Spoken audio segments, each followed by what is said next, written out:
السلام علیکم۔ آج ہمارا سبق ہے ہجرت نبوی صلی اللہ علیہ وسلم، اور اس کو لکھا ہے علامہ شبلی نعمانی رحمۃ اللہ علیہ نے۔ جیسا کہ نام سے ظاہر ہے کہ ہمارے پیارے نبی حضرت محمد صلی اللہ علیہ وسلم کی ہجرت کے بارے میں ہے، جو کہ آپ نے مکہ سے مدینہ کی طرف فرمائی۔ آئیے اس سبق کا مرکزی خیال دیکھتے ہیں۔ مرکزی خیال جسے مین آئیڈیا بھی کہا جاتا ہے اور تھیم بھی کہا جاتا ہے، اور اس میں آپ کو مختصراً یہ بتایا جائے گا کہ اس سبق کے اندر کیا لکھا گیا ہے، اور اس کے اندر جو رائٹر ہے، جو مصنف ہے، وہ کیا کہنا چاہتا ہے۔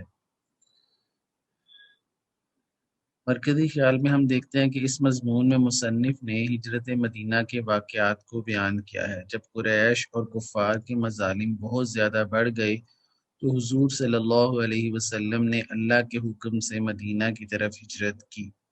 یعنی جب قریش جو تھے وہ آپ صلی اللہ علیہ وسلم کی دعوت، جو کہ اللہ کے نبی صلی اللہ علیہ وسلم اللہ کے حکم سے ان کی طرف پہنچا رہے تھے، جیسا کہ قرآن میں اللہ پاک نے اپنے نبی صلی اللہ علیہ وسلم کو یہ حکم دیا کہ وہ انذر عشیرتک الاقربین، اپنے رشتہ داروں کو میری طرف بلائیے، اللہ سے ڈرائیے۔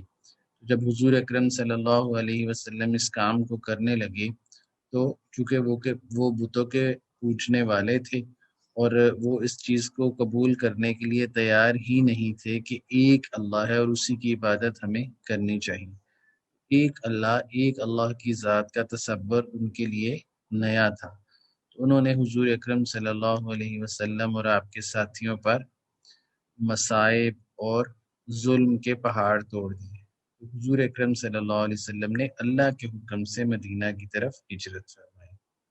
جب تک اللہ کا حکم نہیں آیا، حضور اکرم صلی اللہ علیہ وسلم ان مظالم کو بخوشی برداشت کرتے رہے اور اللہ کا حکم سمجھ کر برداشت کرتے رہے۔ مدینہ کے بہت سے سرداروں نے مہمانی کی خواہش ظاہر کی، لیکن یہ سعادت حضرت ایوب انصاری رضی اللہ تعالیٰ عنہ کو حاصل ہوئی۔ ظاہر سی بات ہے کہ اللہ کے نبی صلی اللہ علیہ وسلم مدینہ تشریف لے کے جا رہے ہیں، اور مدینہ کے اندر رہنے والا بچہ بچہ اس بات سے آگاہ تھا کہ اللہ کے پیارے نبی صلی اللہ علیہ وسلم ہمارے شہر میں تشریف لا رہے ہیں۔ لیکن اللہ پاک نے حضرت ابو ایوب انصاری رضی اللہ تعالیٰ عنہ کو یہ عزت، یہ شرف اور یہ سعادت بخشی کہ اللہ کے نبی صلی اللہ علیہ وسلم نے حضرت ابو ایوب انصاری رضی اللہ تعالیٰ عنہ کے گھر میں قیام کیا۔ جب آپ شہر میں داخل ہوئے تو خواتین نے استقبال کے لیے گیت گائے، معصوم لڑکیاں دف بجا کر گانے لگی۔ جیسا کہ آپ اسلامیات میں بھی اور پچھلی کلاسوں میں پڑھ چکے ہیں کہ مدینہ کے لوگ صبح سویرے اللہ کے نبی صلی اللہ علیہ وسلم کے انتظار میں اور آپ کو خوش آمدید کہنے کے لیے مدینہ سے باہر تشریف لاتے تھے، مدینہ سے باہر حاضر ہوتے تھے اور انتظار کرتے تھے کہ کب اللہ کے نبی صلی اللہ علیہ وسلم آئیں اور ہم ان کی زیارت سے اپنی آنکھوں کو ٹھنڈا کریں اور اللہ کے نبی صلی اللہ علیہ وسلم کا پرتپاک استقبال کیا جائے۔ اور اسی وجہ سے انہوں نے، جو معصوم بچیاں تھیں، انہوں نے گیت گا کر اللہ کے نبی صلی اللہ علیہ وسلم کا استقبال کیا۔ اس کے الفاظ جو ہیں وہ عربک کے اندر بڑے خوبصورت ہیں۔ طلع البدر علینا من ثنیات الوداع وجب الشکر علینا ما دعا للہ داع۔ اس کا ترجمہ اگر آپ دیکھیں تو بڑے خوبصورت الفاظ ہیں جو اللہ کے نبی صلی اللہ علیہ وسلم کی تعریف کے اندر بیان کیے گئے ہیں۔ یہ ہے اس کا مرکزی خیال، اور امید ہے اس مرکزی خیال سے آپ کو اس کہانی کی سمجھ آ گئی ہوگی، کہ مرکزی خیال ہمیشہ مختصر ہوتا ہے، اور میں نے اپنے طور پہ کوشش کی ہے کہ آپ کو جو سبق کے اندر باتیں بیان کی گئی ہیں ان کا احاطہ کیا جائے۔ اب ہم سوالات کی طرف جائیں گے اور مشقی سوالات کو ڈسکس کریں گے۔ پہلا سوال، ہجرت نبوی صلی اللہ علیہ وسلم سے کیا مراد ہے؟ یعنی ہمیں اس کی تعریف بیان کرنی ہے، اس کی ڈیفینیشن دینی ہے۔ جواب اس کا یہ ہے کہ اللہ کی رضا کے لیے اپنے علاقے کو چھوڑ کر کسی اور جگہ چلے جانا ہجرت کہلاتا ہے۔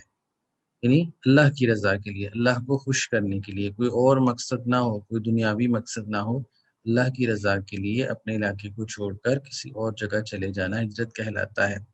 اللہ کے نبی صلی اللہ علیہ وسلم مکہ میں رہ رہے تھے، اور مکہ ایک ایسا شہر ہے کہ جہاں پہ جانے کے لیے لوگ ساری عمر دعائیں کرتے ہیں. تو یہ کیسے ہو سکتا تھا کہ اللہ کے نبی اس گھر کو، اس در کو چھوڑ کر جاتے؟ لیکن قریش کے مظالم وہ بھی اللہ کے نبی صلی اللہ علیہ وسلم تب تک برداشت کرتے رہے جب تک اللہ کا حکم نہیں آ گیا.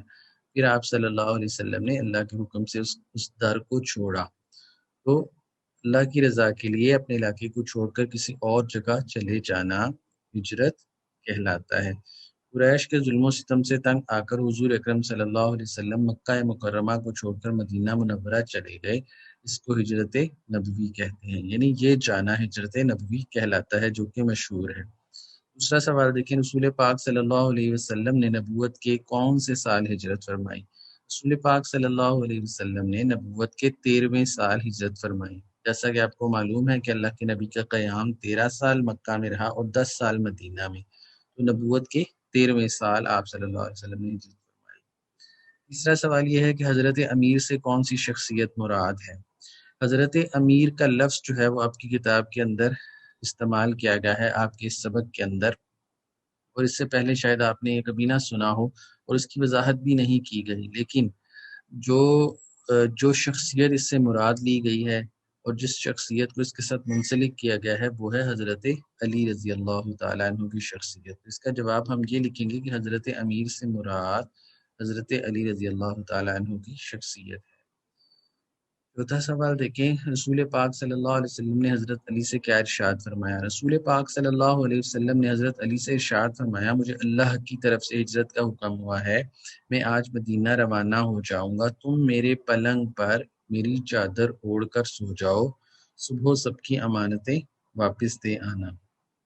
اللہ کے نبی صلی اللہ علیہ وسلم امین اور صادق کے نام سے مشہور.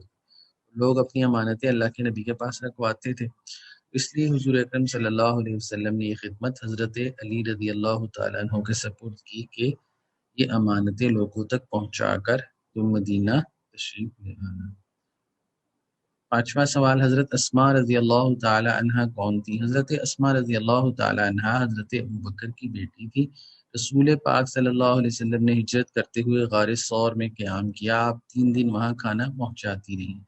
حضرت اسماء رضی اللہ تعالی عنہ جو کہ حضرت عائشہ رضی اللہ تعالی عنہ کی بہن بھی ہیں، وہ حضور اکرم صلی اللہ علیہ وسلم کی خدمت کی یہ سعادت حاصل کرتی رہیں جب آپ مکہ سے مدینہ تشریف لے جا رہے تھے.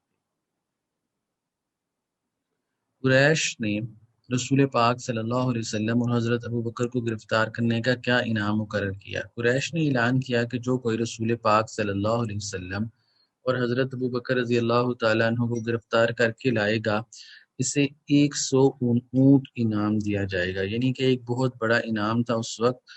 اور اونٹ جو ہے اس وقت کہ اگر ہم آج کے دور کے ساتھ اس کا موازنہ کریں تو آج مہنگی ترین گاڑیاں جو تھیں وہ اس وقت کے اونٹ کے برابر شمار ہوں گی، کیونکہ اس وقت یہ ایک جگہ سے دوسری جگہ جانا اور مینز آف ٹرانسپورٹیشن جسے آپ کہتے ہیں اس کے لیے استعمال ہوتی تھی. آخری سوال یہ ہے کہ سراقہ بن جحشم کیسے طائب ہوا؟ سراقہ نے جب انعام کا سنا تو آپ صلی اللہ علیہ وسلم کی تلاش میں نکلا. اسی وقت آپ روانہ ہو رہے تھے، اس نے آپ کو دیکھ لیا، اس نے گھوڑا آگے بڑھایا لیکن ٹھوکر کھائی. اس نے فال نکالی جو جواب نہیں میں آیا. یعنی اس کو اس وقت کے حساب سے اس کا جو علم تھا اس نے جسے آج کل ہم استخارہ بھی کہہ سکتے ہیں یا ایک آئیڈیا لگانا، گیس کرنا، یہ فال کا تیر نکالا تو اس میں نہیں آیا، لیکن پھر بھی اس نے گھوڑے کو دوبارہ آگے بڑھایا اونٹوں کے لالچ میں. اس دفعہ گھوڑا گھٹنوں تک زمین میں دھنس گیا. اس طرح اس کی ہمت ٹوٹ گئی اور اس نے آپ صلی اللہ علیہ وسلم سے معافی مانگی. اس طرح سراقہ بن جحشم طائب ہوا اور بعد میں مسلمان ہو گیا. یہ تھا آج کا سبق. امید ہے انشاءاللہ آپ کو سمجھ میں آ گیا ہوگا، اور انشاءاللہ ہم اگلے سبق کے ساتھ پھر ملیں گے. اللہ حافظ.